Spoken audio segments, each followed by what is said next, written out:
நேர்களே, Lucknow super Giant Sunrisers Hyderabad அணிக்கு இடையே ஹைதராபாத்தில் நடைபெற்ற போட்டியிலே மிக அற்புதமாக விளையாடி நிக்கலஸ் போரனின் இடி மழையும் மிச்சல் மார்ஷின் அடி மழையும் 191 ரன்கள் என்ற இமாலய இலக்கினை லக்னோ சூப்பர் ஜெயன்ட்ஸ் அணிக்கு எளிமையான இலக்காக மாற்றி அவர்களுக்கு வெற்றியை தேடித்தந்தது என்றால் கூற வேண்டும். எனவே இவர்கள் இருவரின் அதிரடி ஆட்டத்தால் லக்னோ சூப்பர் ஜெயன்ட்ஸ் தனது முதல் வெற்றியை பெற்றிருக்கிறது என்று கூற வேண்டும். நிக்கோலஸ் போரன் 18 பந்துகளிலே அரை சதம். இந்த IPL போட்டியிலே இதுவரை நடந்த போட்டிகளில் அதிவேக அரை சதம் என்று கூறலாம். ஆனால் மொத்தமாக அவர் 26 பந்துகளில் 70 ரன்கள், 6 சிக்ஸர்கள், 6 பவுண்டரிகள் என அற்புதமான இடி என்று இடித்து விட்டார் சன்ரைசர்ஸ் பந்து வீச்சாளர்களை. அதே போன்று மிஷல் மார்ஷ் ஒரு பக்கம் இடியை பூரன் கொடுக்க, மறுபக்கத்திலே அடி என்று அடித்து 31 பந்துகளில் 52 ரன்கள் என தனது அரை சதத்தை எடுத்தார். அவர் 7 பவுண்டரிகள், 2 சிக்ஸர்களை எடுத்தார். ஆனால் கடைசியிலே ரிஷப் பந்த் போன்றவர்களால் வந்த வேகத்தில் உள்ளே சென்றதால் 5 விக்கெட்டுகளை இழந்தது. ஒருவேளை இந்த மேட்ச் க்ளோஸ் பினிஷாக மாறுமோ என்ற நிலையில் இருக்கும்போது அப்துல் சமத், கடந்த முறை சன்ரைசர்ஸ் ஹைதராபாத்துக்கு விளையாடிய அப்துல் சமத் பினிஷிங் டச்சாக 8 பந்துகளில் 22 ரன்கள், 2 அபார சிக்ஸர்களை அடித்து அவர்களுடைய வெற்றி இலக்கை எளிதாக்கி டேவிட் மில்லர் பினிஷிங் ரன்னை எடுக்க 5 விக்கெட்டுகள் வித்தியாசத்தில் லக்னோ சூப்பர் ஜெயன்ட்ஸ் அணி அபார வெற்றி பெற்று தனது முதல் வெற்றியை பதிவு செய்தது. கடந்த முறையும் நிக்கலஸ் போரன், மிஷல் மார்ஷ் மிக சிறப்பாக டெல்லி கேபிட்டல்ஸ் அணிக்கு எதிராக விளையாடினாலும் கடைசியிலே அந்த போட்டியில் அவர்கள் தோல்வியடைந்தார்கள். ஆனால் இந்த முறை மிக தெளிவாக அவர்களுடைய சிறப்பான ஆட்டத்தால் 10 ஓவர்களே 130 ரன்கள் என்ற அளவிலே வந்து விட்டார்கள். எனவே ஒரு எளிமையான வெற்றிக்கு இவர்கள் இருவரும் அடித்தளமிட்டார்கள் என்று கூற வேண்டும். ஆனால் சன்ரைசர்ஸ் ஹைதராபாத் அணியை பொறுத்த மட்டிலே 20 ஓவர்களில் 190 ரன்கள், 9 விக்கெட்டுகளை இழந்து எடுத்தார்கள் என்று கூற வேண்டும்.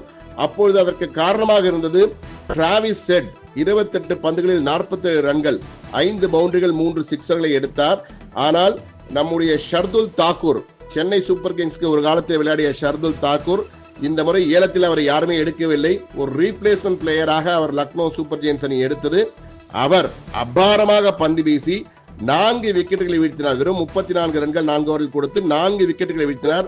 அதுவும் அபிஷேக் சர்மா, ஈஷன் கிஷன் ஆகியோருடைய விக்கெட்டுகளை அடுத்தடுத்து வீழ்த்தியதால் அந்த சன்ரைசர்ஸ் தொடக்கமே சற்று தடுமாறியது. ஆனால் டிராவிஸ் ஹெட் 47 ரன்கள், அதன் பின் அவருக்கு ஜோடி இணையாக NK ரெட்டி 32 ரன்கள் 28 பந்துகளே, கிளாசன் 17 ரன்கள் 17 பந்துகளில் 26 ரன்களை எடுத்தார், 2 பவுண்டரிகள், ஒரு சிக்ஸர் அடித்து. ஆனால் கடைசியிலே அன்கித் வர்மாவும் பேட் கமின்ஸும் ஆடிய ஆட்டம்தான் சன்ரைசர்ஸ் ஹைதராபாத் அணி 190 ரன்கள் எடுப்பதற்கு காரணமாக இருந்தது. அன்கித் வர்மா வெறும் 13 பந்துகளில் 5 சிக்ஸர்களை அடித்து 36 ரன்களை எடுத்தார். அதே போன்று பேட் கமின்ஸ் விளையாடியதே 4 பந்துகள், அதில் முதல் 3 பந்துகள் அடுத்தடுத்து சிக்ஸர்கள், ஹேட்ரிக் சிக்ஸரை அடித்தார். 4ஆவது பந்திலே ஆட்டம் இழந்து விட்டார். இவர்கள் இருவர் மட்டுமே 8 சிக்ஸர்களை பறக்க விட்டார்கள். எனவே இவர்கள் இருவரின் ஆட்டத்தின் காரணமாக சன்ரைசர்ஸ் அணி 20 ஓவர் முடிவிலே 9 விக்கெட் இழப்புக்கு 190 ரன்களை எடுத்தது. அதன் பின் நிக்கலஸ் போரன், மிஷல் மார்ஷ் ஆகியோரின் ஆட்டத்தால் லக்னோ சூப்பர் ஜெயன்ட்ஸ் எளிமையாக வெற்றி பெற்றது என்றால் கூற வேண்டும். 16வது ஓவரிலே வெற்றி பெற்று விட்டார்கள். ஆனால் ரிஷப் பந்த் கடந்த முறை 0 ஆட்டம் இழந்தார். இந்த முறை 15 பந்துகளில் 15 ரன்கள் எடுத்தார். ஆனால் அவர் சிம்ரித் பந்திலே ஒரு சிக்ஸர் அடித்த விதமானது, லெக் சைடில் ஒரு சிக்ஸர் அடித்தார் ஸ்வீப் செய்து, மிக அற்புதமாக அந்த மீண்டும் தான் வந்துவிட்டேன், சிங்கம் திரும்பி விட்டது என்று கூறும் வகையிலே அந்த சிக்ஸர் இருந்தது என்றால் கூற வேண்டும்.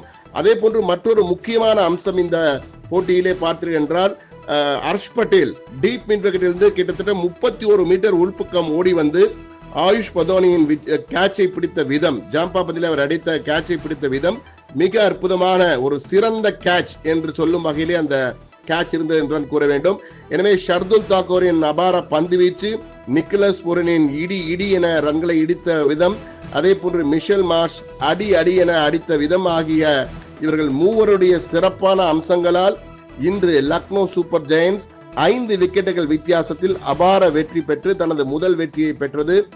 சன்ரைசர்ஸ் ஹைதராபாத்துக்கு ஒரு சிறு ஏமாற்றத்தை தந்தார்கள் என்றுதான் கூற வேண்டும். ஆனால் இன்றைய போட்டியை விட நாளை சென்னை சேப்பாக்கம் MA சிதம்பரம் ஸ்டேடியத்திலே RCBயும் CSKயும் மோத இருக்கிறார்கள். தளபதியும் மோத இருக்கிறார்கள். தோனியும் தளபதி கோலியும் விளையாட இருக்கிறார்கள். இவர்கள் இருவரில் நாளை வெல்லப்போவது தோனியா அல்லது தளபதி கோலியா என்பதை நாளைய போட்டியிலே நமக்கு விடை தெரியும். இருந்தாலும் ஒரு விறுவிறுப்பான IPL ஆட்டம் நம் அனைவருக்குமாக காத்திருக்கிறது என்றால் கூற வேண்டும் நேயர்களே.